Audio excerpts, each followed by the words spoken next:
Shalom, puji Tuhan, Bapak Ibu, Saudara yang dikasihi Tuhan. Renungan hari ini adalah tentang benih yang terhimpit.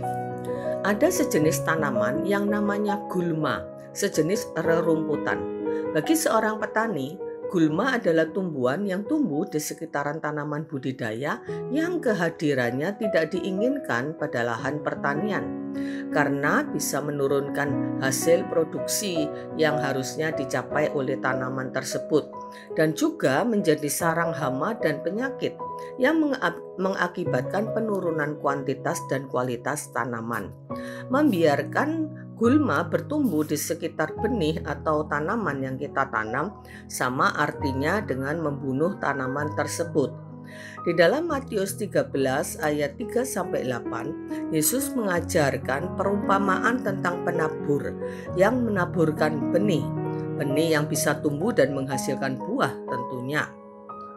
Ada beberapa hal yang diungkapkan Yesus lewat perumpamaan itu, yaitu bahwa ada penabur yang menaburkan benih, kemudian benih itu jatuh di pinggir jalan, dan kemudian benih itu dimakan burung sampai habis. Ada benih yang jatuh di tanah yang berbatu-batu, yang tidak banyak tanahnya, dan benih itu tumbuh, tapi karena tanahnya tipis, benih itu tidak bisa bertumbuh dengan baik menjadi layu dan tidak lama hidupnya karena tidak bisa berakar sampai ke dalam.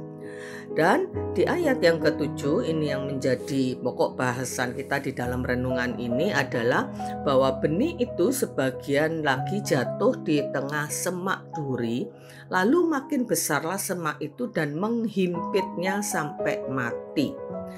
Dan di dalam perumpamaan ini kita belajar yaitu tentang benih yang ditaburkan kemudian jatuh di tengah semak berduri, dan kemudian semak berduri itu ya yang seperti saya katakan tadi adalah seperti tanaman gulma yang tumbuh bersama-sama, tapi semak duri itu tumbuh lebih cepat, makin besar dan menghimpit tanaman itu sampai mati dan tidak berbuah.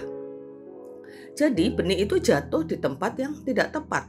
Benih itu tumbuh di antara semak duri yang tanpa disadarinya berdampak buruk. Benih itu tetaplah menunjukkan pertumbuhan, tetapi serangan gulma itu benar-benar mematikannya. Dalam perumpamaan ini, Yesus menjelaskan bahwa benih yang ditabur itu adalah firman Allah, dan semak duri adalah kekhawatiran dunia dan tipu daya kekayaan.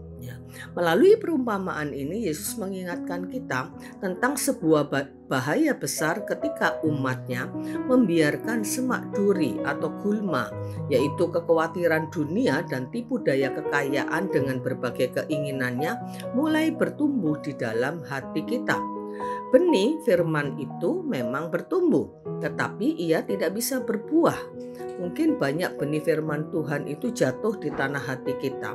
Tetapi jika di hati yang sama di hati kita itu juga tumbuh semak duri, yaitu yang tadi dikatakan bahwa semak duri itu adalah kekhawatiran dunia, tipu daya kekayaan, maka benih firman itu tidak akan bertumbuh dengan sehat dan tidak bisa berbuah. Jadi, apa artinya pertumbuhan tanpa menghasilkan buah? Jadi Bapak Ibu Saudara yang dikasihi Tuhan, setiap orang percaya diamanatkan Tuhan untuk hidupnya menghasilkan buah. Buah pertobatan, buah-buah pelayanan, buah-buah perbuatan baik, dan goalnya atau yang utama adalah buah jiwa-jiwa yang diselamatkan melalui pemberitaan kabar baik, yaitu Injil. Jadi intinya Tuhan menaburkan benih yang baik, yaitu kabar baik atau Injil itu di dalam kehidupan orang-orang percaya. Dan diharapkan benih atau Injil yang tertanam di dalam hati kita itu juga akan bertumbuh, menghasilkan buah. Artinya kita juga menyampaikan kabar baik itu, dan kita seperti diamanatkan di dalam amanat agung dalam Matius 28 ayat 19 bahwa kita harus pergi menjadikan bangsa itu murid, mengajarkan mereka tentang Injil, dan mereka bisa percaya kepada Yesus dan diselamatkan.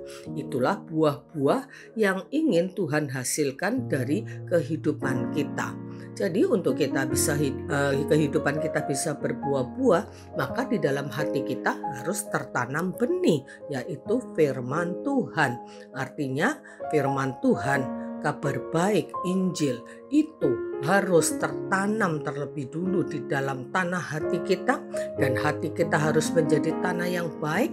Artinya tidak ada yang lain, yaitu yang tadi dikatakan seperti rumput, seperti semak duri, yaitu kekhawatiran dunia, kekayaan dan sebagainya yang juga ada di dalam hati kita yang akan menghimpit benih firman Tuhan itu, sehingga firman Tuhan yang mungkin sering kali kita dengar, sering kali kita baca, tidak bisa bertumbuh dengan baik. Mungkin bertumbuh ala kadarnya tetapi tidak menghasilkan buah, yaitu seperti yang diharapkan oleh Tuhan. Jadi Bapak Ibu Saudara yang dikasihi Tuhan, lewat renungan hari ini mari kita terdorong, kita dikuatkan, ya kita disemangati untuk hidup kita ini tidak sekedar hidup, benih firman Tuhan yang kita terima juga bisa hidup dan menghasilkan buah-buah, yaitu jiwa-jiwa bagi kemuliaan Tuhan. Amin. Mari kita berdoa. Terima kasih Tuhan buat benih firman Tuhan yang Kau taburkan di dalam setiap kami orang-orang percaya.